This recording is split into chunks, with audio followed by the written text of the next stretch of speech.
వరదలకి సంబంధించి బెజవాడను ముంచెత్తిన వరదలకు సంబంధించి ప్రాథమిక అంచనా 2,13,456 ఇళ్ళు నీట మునిగినాయని. ఇందులో 84,500 ఇళ్లలో నష్టం అంచనాలు పూర్తి చేశారు.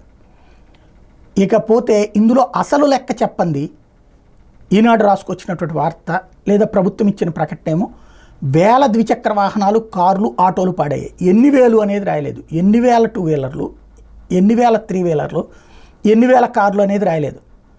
వ్యవసాయానికి సంబంధించి మాత్రం 2,15,000 హెక్టార్లు వ్యవసాయ ఉద్యాన పంటలు దెబ్బతిన్నట్టు గుర్తించామన్నటువంటిది మాత్రం రాసుకొచ్చాయి. దానికి బెజవాడికి సంబంధం లేదు, అది అవతల ఉన్నటువంటి ప్రాంతం.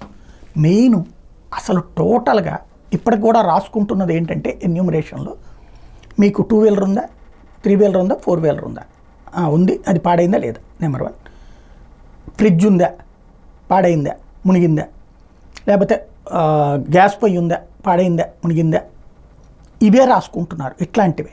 బట్ మంచం, డబుల్ కాట, సింగిల్ కాట, అట్లాగే డైనింగ్ టేబుల్, సోఫా సెట్,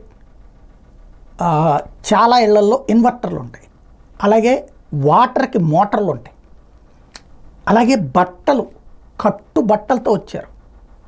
అవన్నీ కూడా లెక్క కడితే నేను ఇంతకుముందే చెప్పినట్టు ప్రతి ఇంటికి, పేదవాళ్ళ ఇంటికి 50,000, మధ్యతరగతి ఇంటికి 10 లక్షల రూపాయలకి తక్కువ కాకుండా నష్టం జరిగింది. ఇక్కడ అంత ఇవ్వమని నేను చెప్పను, అంత మూర్ఖత్వం నాకు లేదు, ఇవ్వడం కూడా అసాధ్యం ఏ ప్రభుత్వానికైనా. అసలు కేంద్రానికి చెప్పడానికైనా ఇంత నష్టం జరిగింది అని ఇవ్వాలి కదా లెక్క. అలాగే మనకు ఒక అంచనా రావాలి కదా. అలా డీటెయిల్డ్గా బాధ్యతగా చేస్తే బాగుంటుందేమో, ఆలోచించండి.